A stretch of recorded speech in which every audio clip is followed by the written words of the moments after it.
The game between julesraider and Melissa's 2003, submitted for Team 45-45 League Game of the Week, Week 3.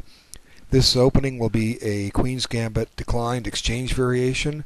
Hopefully we can add quite a few interesting comments about this. Let's see what happened.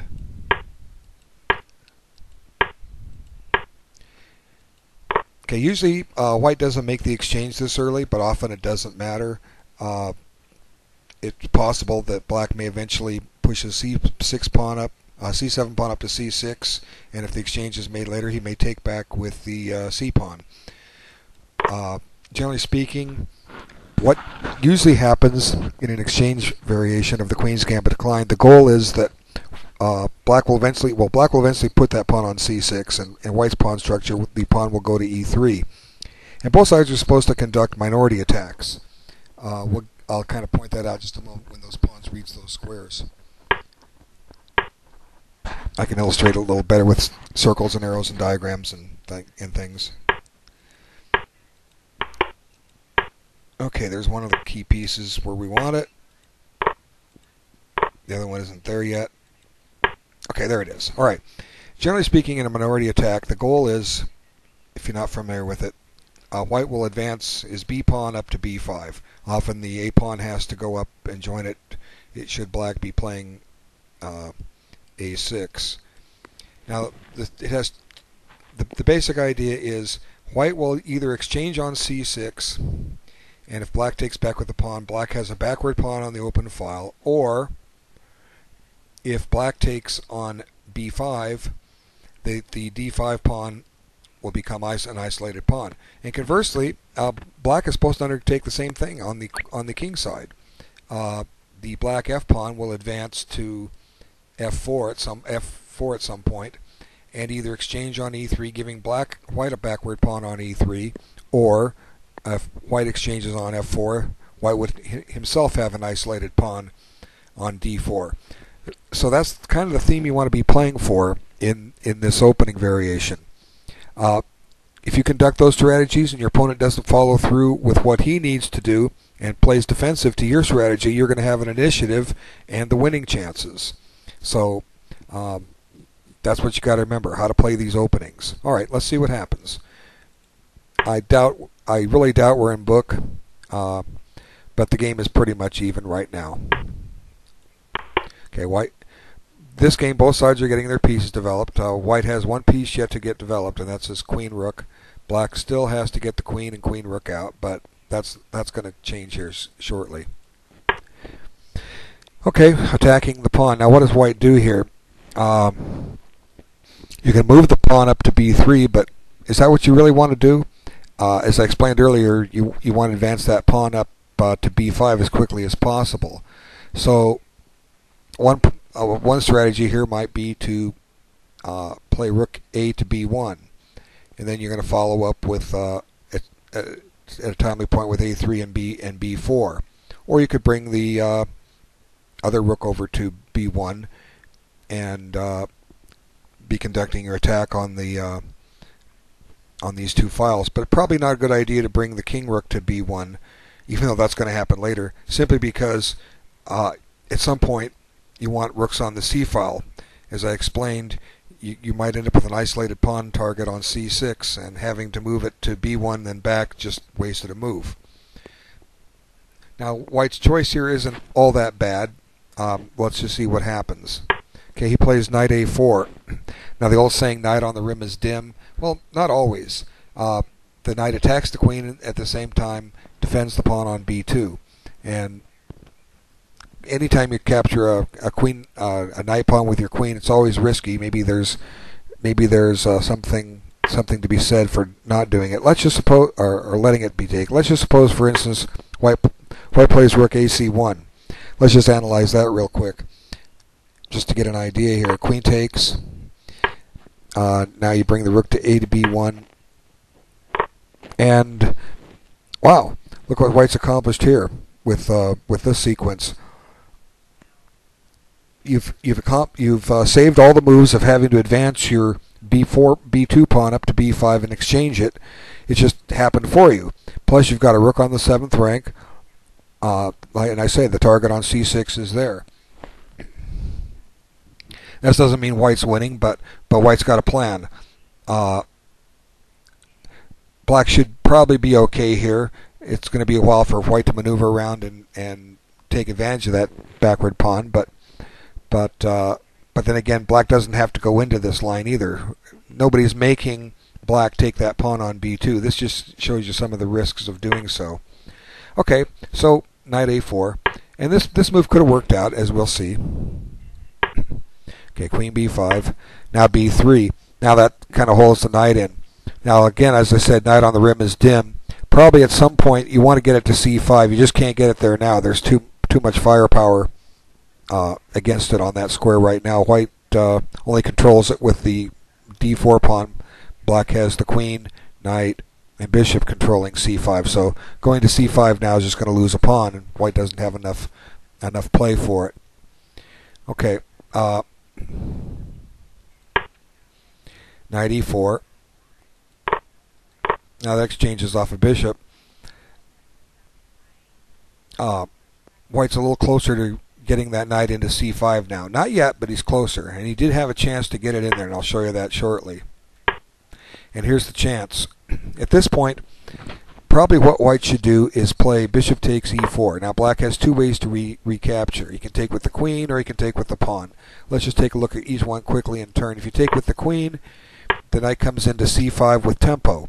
The queen needs to move. Where's it going to go? Well, it might go back to e7. Now you can just leave. That guards the pawn on b7. You can just leave the knight sit there for now. It's not going anywhere. You can continue with the assault of the queens of the minority attack. Of course, black's now all primed to do his minority attack as well. But a knight on c5, it's a good outpost for a knight, blocking a backward pawn. Black's other choice to recapture would be with the pawn. Now, if white brings the knight into c5, the d5 square is now available for the black knight, and that's a square that it can't be evicted from. Black can still have ambitions of playing f5 and f4, although it's not necessarily a full minority attack. In either case, the game's playable for both sides, but I believe white should have gone for that option because he kind of gets himself in a bad way with his pieces here shortly. Okay, you'll see what I mean. Okay, knight b2. Now this just says, gosh, I have no scope. Where's that knight going to go? Every square is covered. If it wants to go to d1 and then c3, nothing's guarding c3 yet. If it wants to go to d3 and get into play, the bishop's in the way. You have to bring the bishop back before you can move the knight in. And exchanging for the knight, that's one way. If he takes with the pawn, you've got c4. But if he takes with the queen, then you don't have c4, but you have d3. So, okay, let's see what happens. Queen a6. If anything, now notice white's not getting his minority attack going, but then again, neither is black yet. Rook f8. Not a bad move. It's guarding the pawn. It's holding the pawn. White wasn't running. Bishop takes, pawn takes, queen takes is a mistake because the b2 knight hangs. So the only drawback I see with a move like rook f8 is it takes away from what black should be striving for here, the minority attack. Maybe a case of we call it wrong rook, like which rook to move. Did we move the right rook or the wrong rook to that square? Well, maybe bringing the other rook to e8 would have been better and preserve the option of f5 and f4. Okay. Now, both sides have not developed their queen rook yet, and here's white's now permanently stuck in there until that rook gets out of the way again. But I guess white's saying, I don't want to lose the pawn on a2, and I don't want my queen tied down to guarding that knight. Then black just kind of accommodates white a little bit, lets him get a little breathing room there on the queen side. And now white's put the knight on on another bad square. It's guarding 2 pawns, no scope there. I can get to c3 and try and trade itself off. Okay, now here's white finally getting the minority attack going. Black still hasn't started the minority attack. Now white's getting it done, but he's getting it done kind of late. Okay, so now white's achieved his objective here of the minority attack. As I explained earlier, the isolated pawn is on d5, and the idea is to try and target that pawn later in the endgame. If you can win that pawn, it's pretty easily visualized that the game is winning. You have five pawns against 3, and you're only facing a 2-to-1 majority on the queen side. Okay.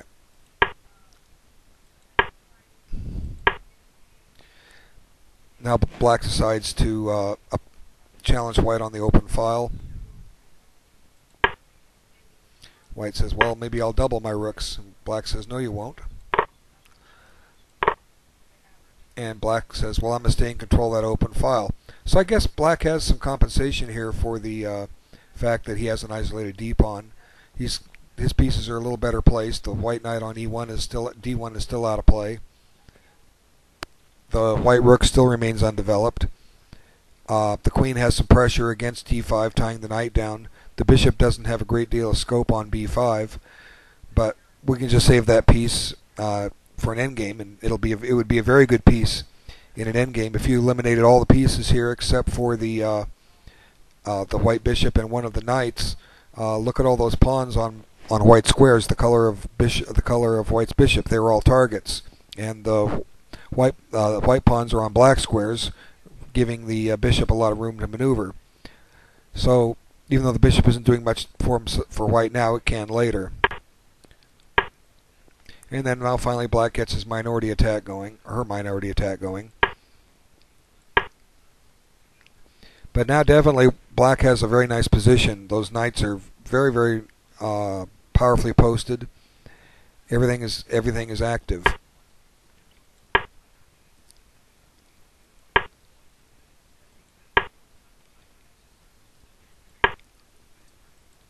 Now at this point, white's getting ready to just blow the game, throw the whole game away, and he does with his next move. He needs to take back on e3. The pawn isn't hanging because there's some certain tactical tricks here. You can take the rook with check, then hop the knight into e5, attacking both the queen and the knight, and white gets a lot of activity. I won't analyze all that out. But it's such a natural move to play. I can't see how white played what he did. Maybe we'll know something by the time elapsed on his clock here. He just totally overlooked his Wishnzug move. He says, well, I'm going to go attack the queen. And here it says he spent 29 seconds on that move. But now the knight no longer guards f2. And black's just able to take on f2 with check, winning a piece, and the whole game falls apart from here, and black finishes it nicely. I'll just run through the moves a little bit. Pass pawns on the board. White should just resign, but he doesn't. Black can afford to give up her queen because she's getting it right back. There's another queen. There's another queen. Now a rook and 2 knights against a king. It's going to be a quick checkmate. And that's exactly what happens. White resigns because it's mate next move. Okay, not a bad game at all from black. Neither side correctly followed the strategy. White kind of walked into it later with the minority attack. Black got it a little bit later. Black did get a good game out of it all because white played rather passively. An excellent game. Leslie's 2003 is only 8 years old, they're telling me, or maybe 9. She has a bright future at chess. I want to thank you for your time and have a great day.